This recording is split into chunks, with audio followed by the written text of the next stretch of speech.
So, ito yung nabili kong armrest. Gamit na gamit to sa sasakyan natin kasi tingnan nyo naman yan. May lalagyan na siya ng tissue. Dito mo ilalagay yung phone. Pag may drinks ka, pwede mong ilagay dito. Before, wala akong lalagyan ng tissue. Dito ko lang nilalagay sa dashboard. So, ang pangit niyang tingnan, napakakalat. Ngayon, andito na siya. Dito mo na siya ilalagay. O, diba? Sobrang convenient na kunin yung tissue. Basically, ikakabit mo lang siya. Diba? Ito yung armrest mo. Ay, dito mo ikapasok yung armrest. Okay. Charon! O, diba? So, napaka-convenient niya, guys. May lalagyan na siya ng tissue. Kuha ka na lang dyan. Dito mo ilalagay yung phone. Then, yung drinks mo.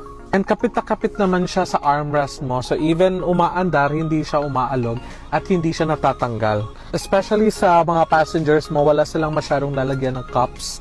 So, dito na lang nila ilalagay, diba? So, kung gusto mo rin ng ganitong car accessories, nasa Yellow Basket lang yung link.